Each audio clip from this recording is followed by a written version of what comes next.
जय माता दी बहनों, आज हम लेकर आए हैं वो पावन कथा जो हर सुहागन नारी के लिए आशीर्वाद समान मानी जाती है। आज हम सुनेंगे करवा चौथ की अमर कथा, वो कथा जो हर स्त्री के लिए मन में विश्वास जगाती है उसका सुहाग अमर रहे, पति की आयु लंबी हो और जीवन में सुख शांति बनी रहे। कहा जाता है बहनों, जब एक सच्चे मन से पत्नी अपने पति के लिए उपवास रखती है तब खुद माता पार्वती जी उसका व्रत सुनती है और भगवान शिव शंकर उसकी मनोकामना पूर्ण करते हैं। करवा चौथ का व्रत सिर्फ भूखे प्यासे रहने का नहीं बल्कि श्रद्धा, प्रेम और समर्पण का प्रतीक है। इस दिन हर एक क्षण एक कहानी कहता है। चांद की ओर देखकर जल अर्पण करना, पति की दीर्घायु की कामना करना, ये सब सिर्फ परंपरा नहीं है बल्कि एक जीवन भर के रिश्ते की डोर है। तो चलिए अब सुनते हैं वो पवित्र कथा जिसे सुनने मात्र से सौभाग्यवती स्त्रियों का अटूट सुख, समृद्धि और सौभाग्य का वरदान प्राप्त होता है। बहुत समय पहले किसी नगर में एक साहूकार रहता था जिसके 7 पुत्र और 1 पुत्री थी। एक दिन जब कार्तिक मास के कृष्ण पक्ष की चतुर्थी यानी करवा चौथ का व्रत आया तो साहूकार की पत्नी, उसकी 7 बहुओं और बेटी ने व्रत रखा। छोटी बहन ने यह व्रत पहली बार रखा था, इसलिए वह भूख से व्याकुल हो रही थी। 7 भाई अपनी बहन से अत्यंत प्रेम करते थे, इसलिए उसे इस अवस्था में नहीं देख पा रहे थे। जब शाम को सभी भाई भोजन करने के लिए बैठे तो उन्होंने अपनी बहन से कहा, आओ बहन, तुम भी भोजन कर लो। बहन बोली, भैया आज मेरा करवा चौथ का व्रत है, इसलिए चांद निकलने पर उसे अर्घ्य देकर ही भोजन करूंगी। कुछ समय बाद जब बहन का भूख से बुरा हाल हो गया तो भाइयों से यह हाल देखा नहीं गया। तब उसके भाइयों के सब्र का बांध टूट गया और उन्होंने अपनी बहन के व्रत को खुलवाने का निश्चय किया। इसके लिए उन्होंने घर के पास एक ऊंचे पेड़ का दीपक जलाया, छलनी में रख दिया। उसके बाद वह अपनी बहन से बोले, उठो बहन, देखो चांद निकल गया, अब तुम अपना व्रत तोड़ लो। छलनी की ओट में वह दीपक एक चंद्रमा के समान दिख रहा था। छोटी बहन भी अपने भाइयों का कहा मानकर अर्घ्य देने के लिए निकल पड़ी और अपनी भाभियों से बोली, भाभी देखो चंद्र उदय हो गया है, आप लोग भी अर्घ्य दे दो। इस पर भाभी बोली, अभी हमारा चांद नहीं निकला, उसमें अभी समय है, तुम चंद्रमा को देकर व्रत खोल लो। इसके बाद छोटी बहन ने जाकर विधि विधान से नकली चांद को अर्घ्य दिया और व्रत तोड़ लिया। इसके पश्चात जब वह भोजन ग्रहण करने बैठी तो उसके पहले निवाले में बाल आ गया, दूसरे निवाले में कंकड़ आ गया और तीसरा निवाला ग्रहण करने से पहले ससुराल से संदेश आया कि उसका पति बहुत बीमार है और उसे तुरंत ससुराल बुलाया जा रहा है। यह सुनते ही साहूकार की बेटी बहुत घबरा गई और उसी समय ससुराल जाने की तैयारी करने लगी।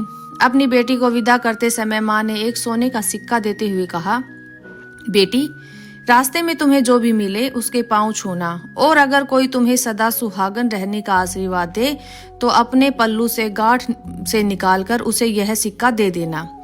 उसने ऐसा ही किया। रास्ते में मिलने वाले हर व्यक्ति के पैर छुए लेकिन किसी ने भी उसे सदा सुहागन होने का आशीर्वाद नहीं दिया। जब वह घर पहुंची तो दरवाजे पर उसकी छोटी ननद खेल रही थी। जब साहूकार की बेटी ने उसके पांव छुए तो उसने अपनी भाभी को सदा सुहागन रहने का आशीर्वाद दिया। यह सुनकर उसने अपने पल्लू में गांठ बांध ली और अपनी ननद को सोने का सिक्का दे दिया।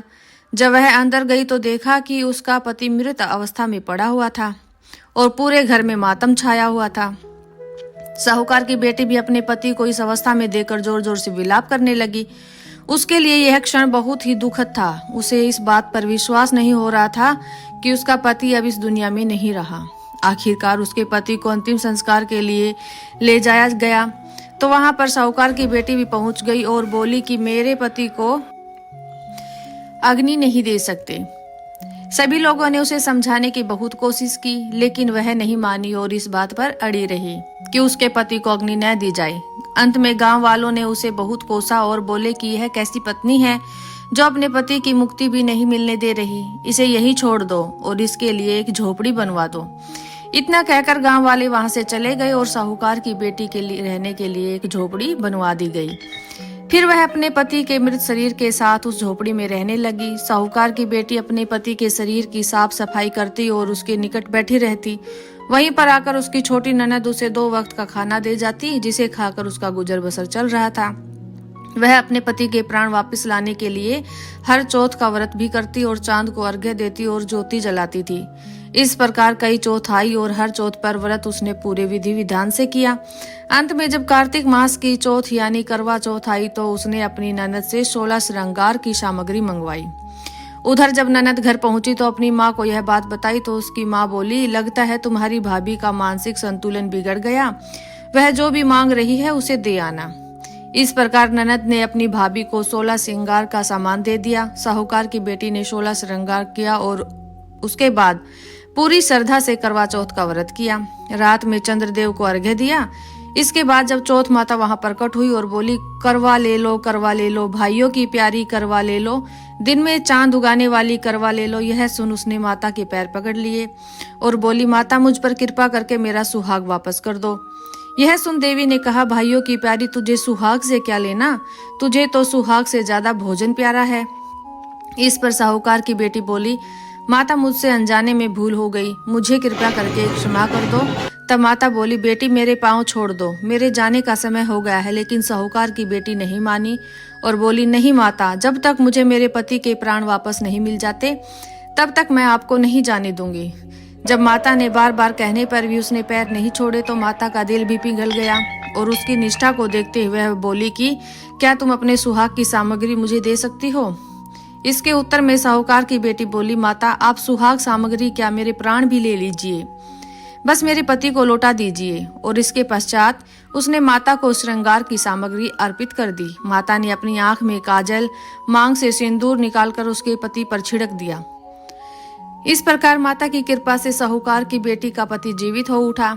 उसने माता के पैर छुए और उन्हें प्रणाम करते हुए बोली, माता जिस प्रकार आपकी कृपा से आज मुझे अपने सुहाग के प्राण लौटाए हैं, उसी प्रकार आप इस व्रत को करने वाली सभी सुहागनों को अखंड सौभाग्यवती होने का आशीष देना। जो भी इस व्रत को करे और जो भी इस कथा को पढ़े या सुने, उन सभी पति पत्नियों को दीर्घायु प्रदान करना, सबको उत्तम फल देना। करवा चौथ माता आपके व्रत को सफल बनाए, इसी कामना के साथ जय माता दी। बहनों, अभी आपने सुनी करवा चौथ की पावन कथा पूरी श्रद्धा और विश्वास से। अब आइए विनायक जी की कथा सुनते हैं, जिसके बिना सुने इस कथा का पूर्ण फल नहीं मिलता, जिसके सुनने मात्र से व्रत पूर्ण फल देता है और माता पार्वती कृपा बरसाती है। एक समय की बात है, भगवान शिव और माता पार्वती कैलाश पर्वत पर विराजमान थे। तभी माता पार्वती ने विनम्र होकर भगवान शिव से पूछा, हे नाथ बताइए, इस करवा चौथ व्रत के पूर्ण होने के बाद कौन सी कथा सुननी चाहिए जिससे स्त्रियों को अखंड सौभाग्य की प्राप्ति हो। तब भगवान शिव बोले, हे पार्वती, व्रत के पश्चात विनायक जी की कथा सुननी चाहिए, क्योंकि यह कथा व्रत को पूर्णतः प्रदान करता है और समस्त पापों का नाश करता है। भगवान शिव ने कहा, बहुत समय पहले एक नगर में एक साहूकार रहता था। उसके घर में हर वर्ष करवा चौथ का व्रत बड़ी श्रद्धा और मनाया जाता था। उसकी पत्नी व्रत रखती, कथा सुनती और शाम को चांद देकर व्रत तोड़ती। लेकिन एक वर्ष ऐसा हुआ कि उसने व्रत तो रखा परंतु विनायक जी की कथा नहीं सुनी। उसके कुछ ही दिनों बाद उसके घर में कलह होने लगी, धन धान्य की कमी आ गई और परिवार में सुख शांति समाप्त हो गई। वही स्त्री बहुत दुखी हुई और रोते हुए माता पार्वती से प्रार्थना करने लगी, हे माँ, मैंने क्या भूल की जिसके कारण मेरा घर उजड़ गया। तब माता पार्वती प्रकट हुई और बोली, बेटी, तूने व्रत तो किया परंतु व्रत के अंत में विनायक जी की कथा नहीं सुनी।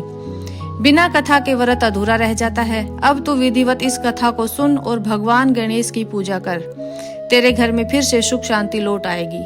उस स्त्री ने फिर से व्रत किया, कथा सुनी और भगवान गणेश से क्षमा मांगी। शीघ्र ही उसके घर में धन, सौभाग्य और आनंद लौट आया। इसलिए बहनों, करवा चौथ का व्रत तभी पूर्ण माना जाता है जब विनायक जी की कथा सुनी जाए। इस कथा को सुनने से घर में मंगल, सौभाग्य, समृद्धि और दीर्घायु का आशीर्वाद मिलता है। माता पार्वती और भगवान गणेश आप सबके जीवन में सुख शांति और अखंड सौभाग्य प्रदान करें। जय माता दी, जय गणेश जी भगवान की।